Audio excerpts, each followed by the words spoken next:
Hello mga kumarites, gusto nga pong ayusin ni Jowa itong higaan ng mga bata. Yung double deck nga po ay gagawin niya nga pong loft bed. Syempre DIY nga lang po itong aming gagawin kumarites dahil wala namang kaming budget. Mga gagamitin nga po dito ay tira nga lang po ito nung nag-trusses kami. At dahil meron pa namang tirang kaunti nung gumawa nga po kami ng pinto, wala na nga po namin linisin at tanggalin nga po yung mga nakalagay dito. Ito naman nga po at sobrang init kaya sabi ko ibilad nga po muna yung foam doon sa labas ng terrace namin. At ang ganda nga po talaga ng init ng araw ngayon. Baklasin nga lang po ni Jowa yung ibang mga nilagay niya dito at saka syempre kailangan niya nga rin pong baklasin yung double deck. At marami nga pong mga laruan sa ilalim ng kanilang mga higaan. Isip nga ni Jowa na gawin na nga lang po itong loft bed para nga po doon na lang sila sa taas at dito nga po kami sa baba. Yung taas nga po ng higaan nila kumarites ay wala nga pong natutulog. Maliit nga po yung space niyan sa baba ay tabi nga po silang dalawa. Kaya sabi nga ni Jowa ay gawin na nga lang po namin itong loft bed. Sakto naman nga po at wala nga pong extra si Jowa ngayon. Kaya pagkatapos nga po namin magtanghalian kumarites, diretso na nga po kami sa aming gagawin. Siyempre at kailangan munang kumain na hindi abutan ng gutom sa aming ginagawa. Ito nga po yung una naming ginawa kumarites, ang maglinis nga po dito. Kaya naman wag nyo na nga pong pansinin muna itong aming mga kalat dahil alam nyo naman pag may ginagawa nga isa-isang bahay ay marami talagang kalat na lumalabas. Ang maliit nga po na lamesa kumarites ay Phoenix nga po yan ni Jowa. Kaya ayan, for the backlash na naman nga po siya. Kagabi niya nga lang po ito naisip kumarites pero ayan, gusto niya na nga po agad gawin. Ganito nga po talaga siya kumarites, pag may naisip nga po siyang gusto niyang gawin ay gagawin niya kaagad yan. Tumang-ayon na nga po ako kasi feeling ko naman magiging maganda nga po yung resulta ng aming gagawin. At para syempre nga po hindi nga po masayang yung space dito sa aming kwarto. Maliit nga lang po yung higaan nila pero pinagsisiksikan nga po nila yung isa't isa. Nung nabaklas na nga po ni Jowa yung higaan ay nilinis na nga po muna niya at saka winalisan. Ayan, at pinaplano na nga po niya kung gaano nga po kataas yung loft bed. Pagtatabihin niya nga po yung dalawang double deck doon sa taas para nga po malaki yung space. Nung naman siya gumawa kumarites dahil marunong nga rin po siyang mag-welding. Pero ako naman nga po ay nagliligpit at nagtatabi nga po ng mga kalat. Excited na nga po yung bunso namin kaya ayan, pasilip-silip nga po siya sa taas. Hindi na nga lang po ni Jowa yung kortina para nga po pag natapos siya ay pwede niya nga pong ibalik lang. Siyempre as usual ako na naman nga po yung labor niya. Sa paggawa nga po ng bahay namin kumarites at pag-renovate nga po ng aming kusina ay ako nga rin po yung labor niya. Meron nga pong nag-comment para nga daw hindi ako mapagod ay kumuha nga daw po ako ng labor. Siyempre gusto namin makatipid at hindi na nga magbayad kaya ako na lang talaga. Pura lang naman na mapagod pag ikaw nga ay tumutulong sa jowa mo kahit nga si jowa ay napapagod din iyan. Ang pagod nga kumarites ay talagang nararamdaman natin yan pag marami nga tayong ginagawa. Pero pwede naman tayong magpahinga at hindi nga rin po pwedeng huminto. Parang buhay lang yan kumarites, pag napagod tayo sa ating mga pangarap ay dapat ituloy pa rin natin yan. Pwedeng huminto tayo dahil nakaramdam na tayo ng pagod. Ano naman natin matutupad yung mga gusto natin sa buhay kung nakakaramdam lang tayo ng pagod ay hihinto ka agad. O hindi kaya iasa na sa iba. Ayan, at habang natulong nga po ako dyan kay Jowa kumarites, ako talaga'y inaantok. Dahil ako nga lang po yung tagahawak at tagaabot nga po ng kailangan niya. Yun na lang talaga at marami nga pong alam si Jowa pagdating sa pagkukonstruksyon. Ibinata pa nga lang po siya kumarites, construction na nga po yung trabaho niya. Nung nag-aaral nga po siya ng college kumarites ay nagtatrabaho nga po siya sa construction. Siyempre labor pa nga po siya noon at 250 pa lang yung araw niya. Kaya naman dati pa po talaga yung masipag. Tagal niya nga pong nagtatrabaho sa construction ay kayang-kaya niya na nga po talagang magtrabaho kahit ano. O diba parang ang bilis lang gawin kumarites pero hindi po talaga ganun kabilis ang paggagawa nga po niyan at syempre kailangang matibay. Tipong kahit maglaro nga po yung dalawa sa taas ay hindi nga po masisira. Gusto niya nga po ay bakal na yung gamitin para nga daw po mas matibay. Dahil hapon na nga po kami nakapag-umpisa niyan kumarites, talaga namang inabot kami ng gabi. Nga lang po yung nagagawa niya ay alas 4 na nga po ito ng hapon. Kung dati pa nga kayo nanonood kumarites ng aming video ay alam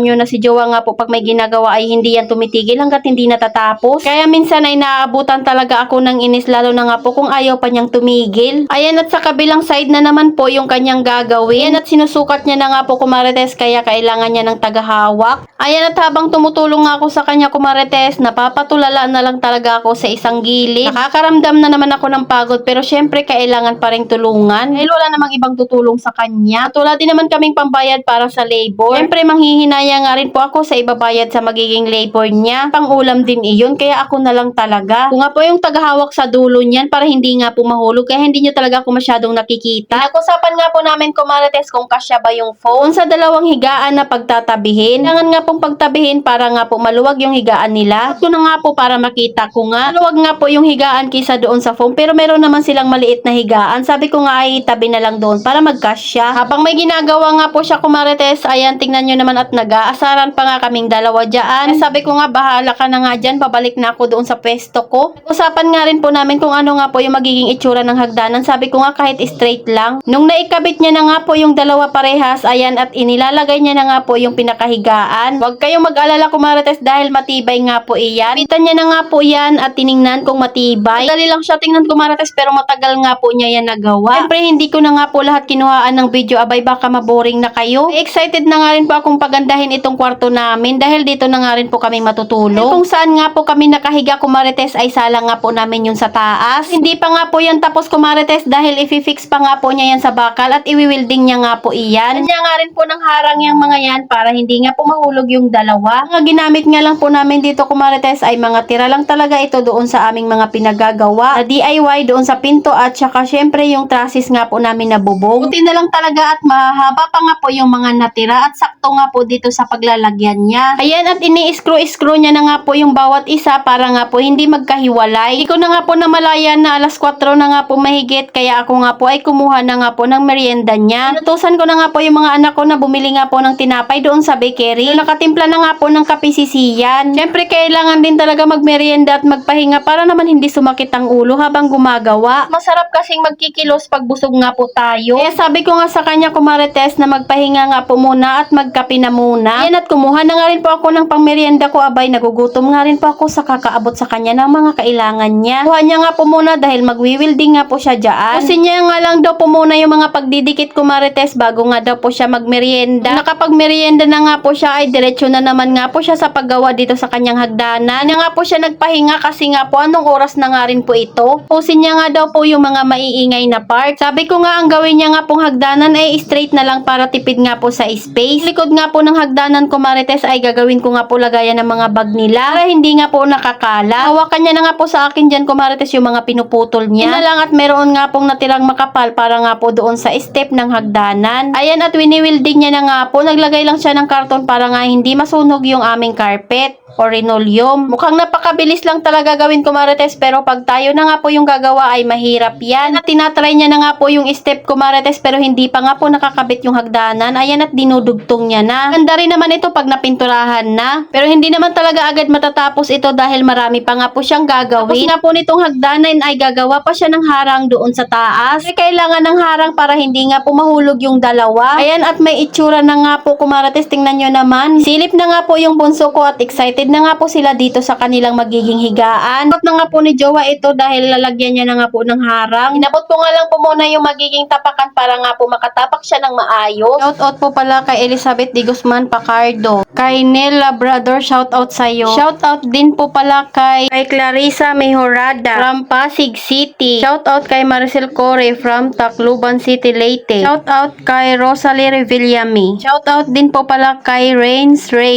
So ayan kumarites at inabot na nga po talaga kami ng dilim. Ginagawa na nga lang po ni Jowa ay yung harang ng magiging higaan nila. Ayan na nga po yung itsura sa baba kumarites at pwede nga rin po akong tumayo dito. Ang layo na nga po ng itsura nito kaysa nga po kanina na double deck nga po yung nakalagay dito.